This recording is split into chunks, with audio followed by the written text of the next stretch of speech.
শৈশব থেকেই সংগ্রাম এবং যমদূত দুটিই ছিল ছায়ার মতো তার নিত্যসঙ্গী। নাওয়া খাওয়ার মতো রুটিন মাফিক জেল খাটাটাও ছিল তার জীবনের অবিচ্ছেদ্য অংশ। বড় ভালোবাসতেন মানুষকে, সহজে কাউকে অবিশ্বাস করতেন না তিনি। বলতেন, প্রথমে মানুষকে বিশ্বাস করো, তারপর তাকে পর্যালোচনা করো, সব শেষে তাকে মূল্যায়ন করো। তাই তো মহান বিপ্লবী নেতা ফিদেল ক্যাস্ট্রো বলেন, শেখ মুজিবের মৃত্যুতে বিশ্বের শোষিত মানুষ হারালো তাদের একজন মহান নেতাকে। আমি হারালাম একজন অকৃত্রিম বিশাল হৃদয়ের বন্ধুকে। আমরা সেই বিশ্বজয়ী নেতার কথা বলি, আমরা সেই বাঙালি জাতির পিতার কথা বলি। স্বাগত সকলকে জাতীয় শোক দিবসে বঙ্গবন্ধু এবং তার সঙ্গে শহীদ সকলের প্রতি শ্রদ্ধা জানাতে আমাদের প্রচেষ্টা কবিতায় বঙ্গবন্ধু আয়োজনে।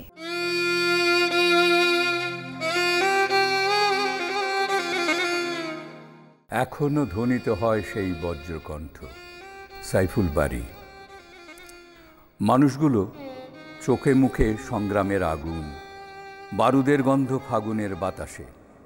তাদের পথ দেখাতে গর্জে উঠল একটি কণ্ঠ। এবারের সংগ্রাম মুক্তির সংগ্রাম, এবারের সংগ্রাম স্বাধীনতার সংগ্রাম। জেগে উঠে দেশ, লাল সবুজ পতাকা উঠল বাংলার ঘরে ঘরে। ধপধপে আদ্দির পাঞ্জাবি, উপরে হাতকাটা মুজিব কোট, চোখে মোটা কালো ফ্রেমের চশমা। দৃঢ়তার ছাপ চোখে মুখে ডাক দিয়ে গেল প্রতিটি আত্মার গভীরে। ঝাঁপিয়ে পড়ল শিশু, নারী, পুরুষ মুক্তিযুদ্ধে, যা আছে তাই নিয়ে। 9 মাস ধরে রক্তক্ষয়ী যুদ্ধে হানাদার বাহিনীর আক্রমণ মুখ থুবড়ে পড়ল মুক্তিযোদ্ধাদের হাতিয়ারের সামনে। পৃথিবীর সবচেয়ে গৌরবময় ইতিহাস রচিত হল 30 লক্ষ প্রাণের বিনিময়ে। আজও দেশের এক প্রান্ত থেকে অন্য প্রান্তে ধ্বনিত হয় সেই বজ্রকণ্ঠ। এবারের সংগ্রাম মুক্তির সংগ্রাম, এবারের সংগ্রাম স্বাধীনতার সংগ্রাম।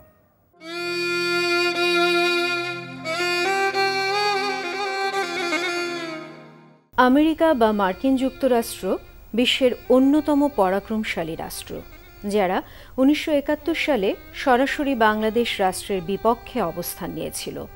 তাদেরই অন্যতম নেতা হেনরি কিসিঞ্জার বলেছিলেন, আওয়ামী লীগ নেতা শেখ মুজিবুর রহমানের মতো তেজি এবং গতিশীল নেতা আগামী 20 বছরের মধ্যে এশিয়া মহাদেশে আর পাওয়া যাবে না। আর 1975-এর 15 আগস্ট ব্রিটেনের অন্যতম সংবাদ মাধ্যম বিবিসি বলেছিল, শেখ মুজিব নিহত হলেন তার নিজেরই সেনাবাহিনীর হাতে। অথচ তাকে হত্যা করতে পাকিস্তানিরা সংকোচ বোধ করেছে।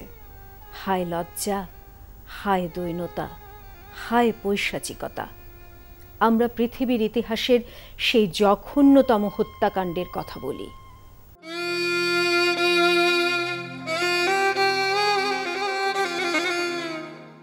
কবিতা সেই রাত্রির কল্পকাহিনী। কবি নির্মলেন্দু গুণ।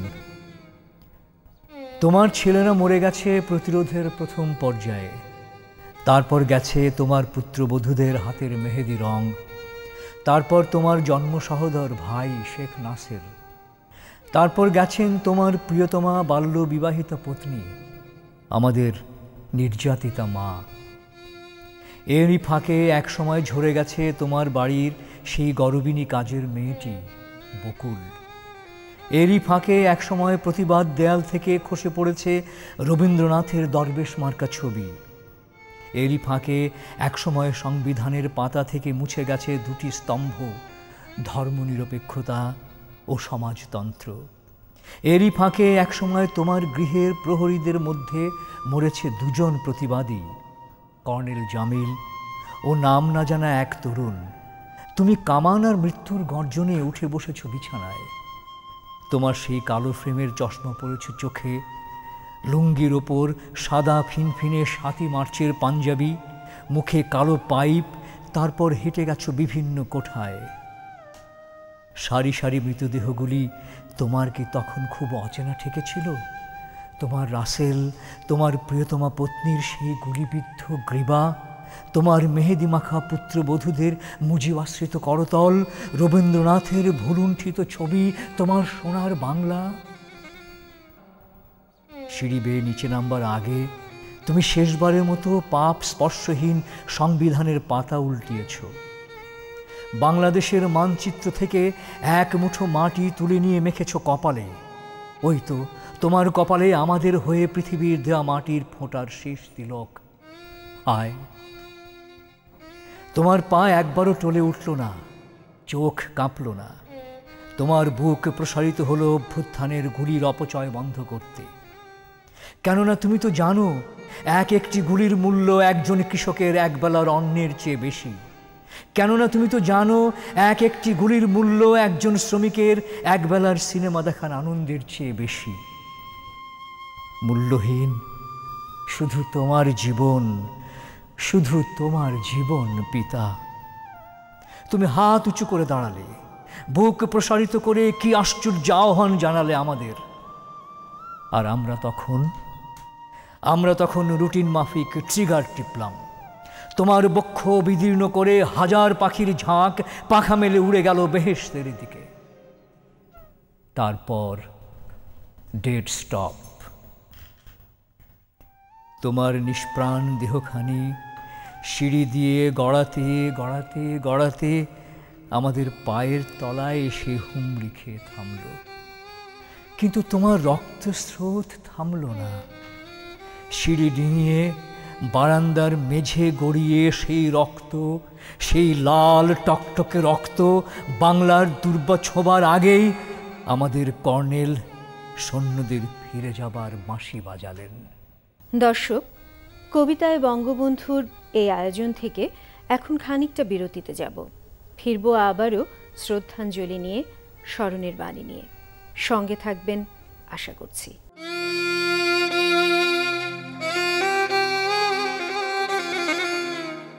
বিরতি শেষে ফিরে এলাম কাব্যকথায় বঙ্গবন্ধুকে স্মরণের ক্ষুদ্র প্রয়াস, কবিতায় বঙ্গবন্ধুর পরিবেশনায়।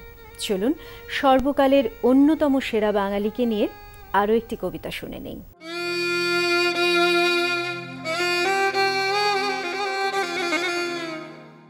আমি আজ কারো রক্ত চাইতে আসিনি।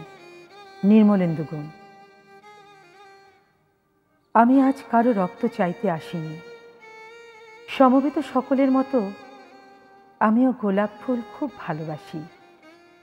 রেসকোর্স পার হয়ে যেতে সেই সব গোলাপের একটি গোলাপ গতকাল আমাকে বলেছে, আমি যেন কবিতায় শেখ মুজিবের কথা বলি। আমি তাঁর কথা বলতে এসেছি। শহীদ মিনার থেকে খসে পড়া একটি রক্তাক্ত ইট গতকাল আমাকে বলেছে, আমি যেন কবিতায় শেখ মুজিবের কথা বলি। আমি তাঁর কথা বলতে এসেছি। সমবেত সকলের মতো আমিও পলাশ ফুল খুব ভালোবাসি। সমকাল পার হয়ে যেতে সদ্য ফোটা একটি পলাশ গতকাল আমার কানে কানে বলল, আমি যেন কবিতায় শেখ মুজিবের কথা বলি। আমি তাঁর কথা বলতে এসেছি। শাহবাগ এভিনিউর ঘূর্ণায়িত জলের ঝর্ণাটি আর্তস্বরে আমাকে বলেছে, আমি যেন কবিতায় শেখ মুজিবের কথা বলি। আমি তাঁর কথা বলতে এসেছি। সমবেত সকলের মতো আমারও স্বপ্নের প্রতি পক্ষপাত আছে, ভালোবাসা আছে। শেষ রাতে দেখা একটি সাহসী স্বপ্ন গতকাল আমাকে বলেছে, আমি যেন কবিতায় শেখ মুজিবের কথা বলি। আমি তাঁর কথা বলতে এসেছি। এই বসন্তের বটমূলে সমবেত ব্যথিত মানুষগুলো সাক্ষী থাকুক। না ফোটা কৃষ্ণচূড়ার শুষ্ক ভগ্ন অপ্রস্তুত প্রাণের ওই গোপন মঞ্জুরিগুলো কান পেতে শুনুক। আসন্ন সন্ধ্যায় এই কালো কোকিলটি জেনে যাক, আমি আজ সেই গোলাপের কথা রাখলাম, আজ সেই পলাশের কথা রাখলাম, আজ সেই স্বপ্নের কথা রাখলাম। আমি আজ কারো রক্ত চাইতে আসিনি। আমি আমার ভালোবাসার কথা বলতে এসেছিলাম।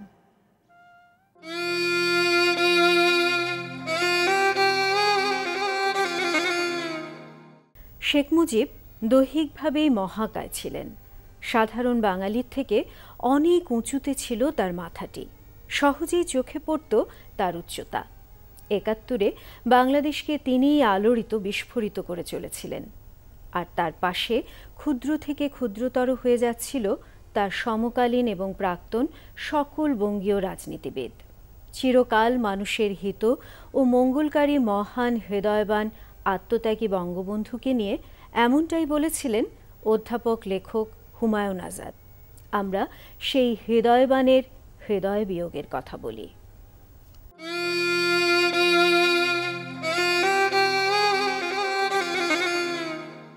স্বাধীনতা এই শব্দটি কিভাবে আমাদের হলো? কবি নির্মলেন্দু গুণ।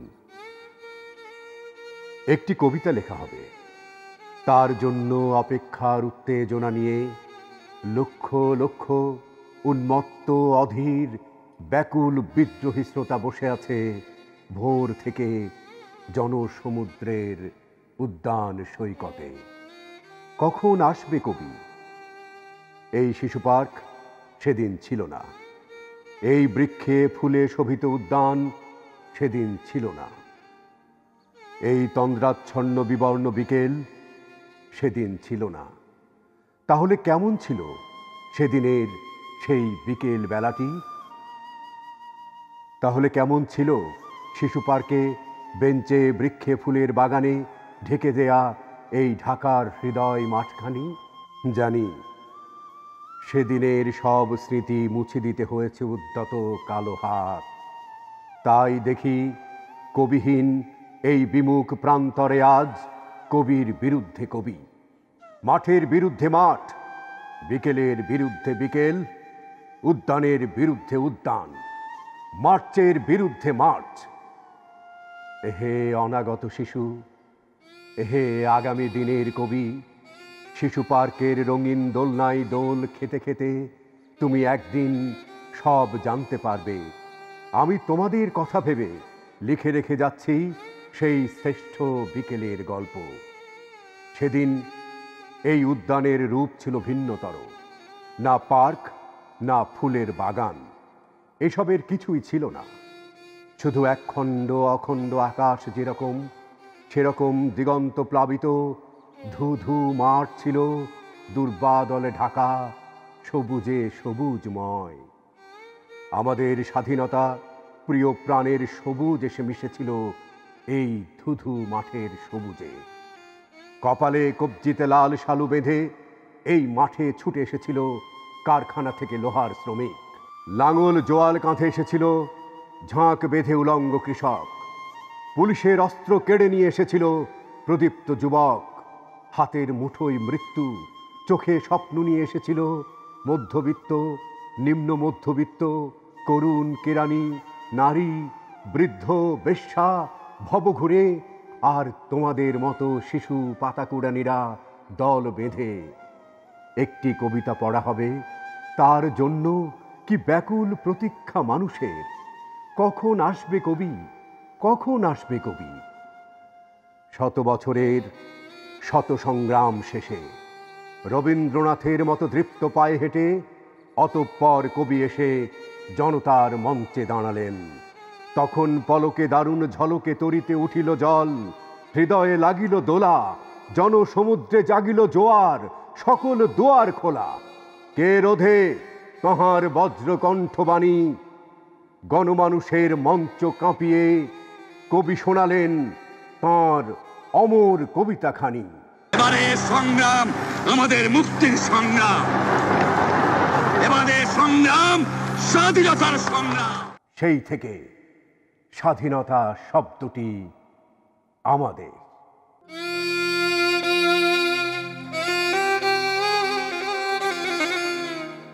কবিতায় বঙ্গবন্ধুর আজকের আয়োজনে এখন নিচ্ছি ছোট্ট একটি বিরতি। বিরতির পর আবারও দেখা হবে।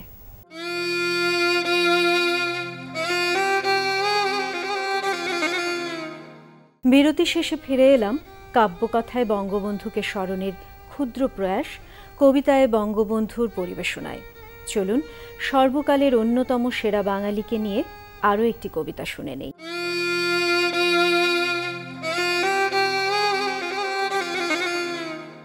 আমাদের কোনো পরিচয় নেই, আমরা কি তবে পিতৃমাতৃহীন? জন্মের নাড়ি কাটেনি কি কেউ? আমরা আঁধারে রয়েছি ধাত্রীহীন। আমরা কি তবে কুমারী মাতার অবৈধ প্রেম, পরিচয়হীন ভ্রূণ? কে তবে আমার অজ্ঞাত পিতা?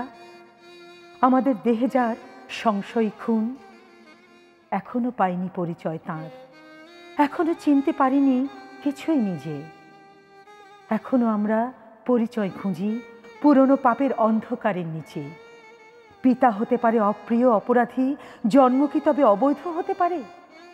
যার ভ্রূণে এই পৃথিবীতে পরিচয়, সে আমার পিতা, আমারই রক্তে বাড়ে। দিকে দিকে কারা চিৎকার করে শুনি, পিতার রক্ত হাতে মেখে যারা নাচে, পরিচয়হীন সেই সব কালো কীট বিপরীত স্রোতে শ্যাওলার মতো বাঁচে। মধ্যদেশের কৃতদাস তারা সব পিতার প্রাপ্য ভূমিতে দাঁড়িয়ে থাকে। আমাদের সব গৌরব কথাগুলো ঢেকে দিতে চায় কৃত্রিম কালো মেঘ। অন্ধকারের কালো শিয়ালেরা আজ ঘুরে এই দেশে, হাতে ঘাতকের ছুরি। এখানে এখন প্রয়োজন অগণিত পিতার প্রেমের প্রিয় উত্তরসূরি। প্রতিশোধ ছাড়া প্রেমে সবকিছু জয় হয় না কখনো। কেড়ে নিতে হবে চাবি, রক্তের ঋণ শোধ করে দিতে হবে। প্রতি ধূলিকণা জানায় প্রবল দাবি।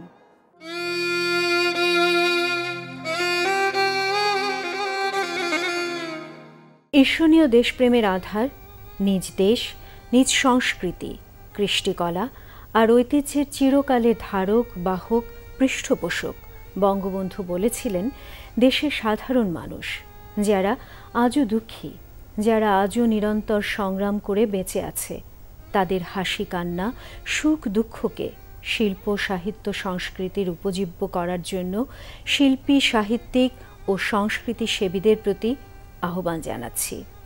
সাংস্কৃতিক স্বাধীনতা ছাড়া রাজনৈতিক ও অর্থনৈতিক স্বাধীনতা অর্থহীন। তাই মাটি ও মানুষকে কেন্দ্র করে গণমানুষের সুখ শান্তি ও স্বপ্ন এবং আশা আকাঙ্ক্ষাকে অবলম্বন করে গড়ে উঠবে বাংলার নিজস্ব সাহিত্য সংস্কৃতি। আমরা সেই সংস্কৃতি প্রেমী কোমল হৃদয় বাংলার মানচিত্র শেখ মুজিবের কথা বলি।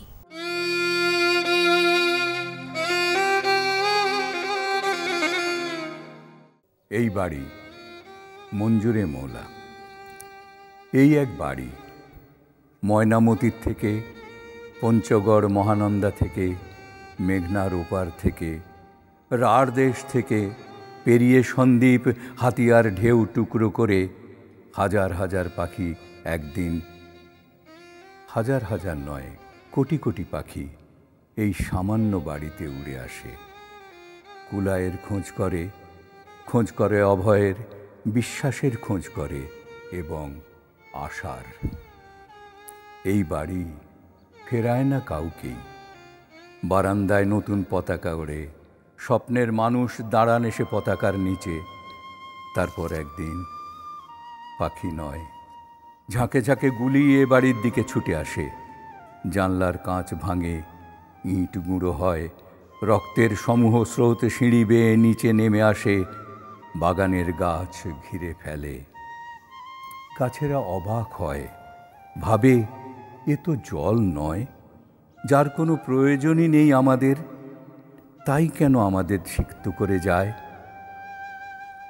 বরফ ও কাঠের মোড়কে একটা শরীর যায় এই বাড়ি থেকে। সাদা জামা, ভাঙা চশমা, টুকরো পাইপ যায় তার সাথে। কেবল শরীরই যায়, স্বপ্নের মানুষ তিনি তো থেকেই যান নিজের বাড়িতে। ধ্বনির থেকে প্রতিধ্বনি হয় তার কণ্ঠস্বর ঘর থেকে ঘর। এ বাড়ি ফেরায় না কাউকেই।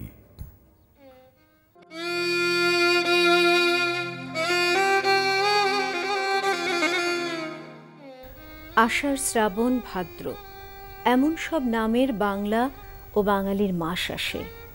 মাস পেরিয়ে বছর আসে, বছর যায়, কিন্তু রক্তমাংসের মানুষ বঙ্গবন্ধু আর ফিরে আসে না। সেই সোনার বাংলার সোনার মানুষকে প্রতি মুহূর্তে খুঁজে ফেরে এই বাংলার ফসলের মাঠ, পালতোলা নৌকা আর আগামী দিনের সোনালী পৃথিবীর উজ্জ্বল মানুষেরা। জয়তু সোনার বাংলা, প্রিয় বাংলাদেশ, জয়তু জাতির পিতা Bangabandhu Sheikh Mujibur Rahman.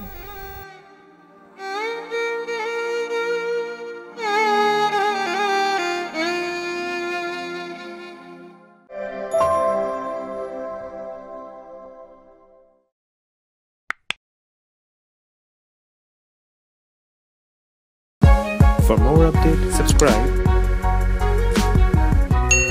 and press the bell icon on YouTube app and never miss another update.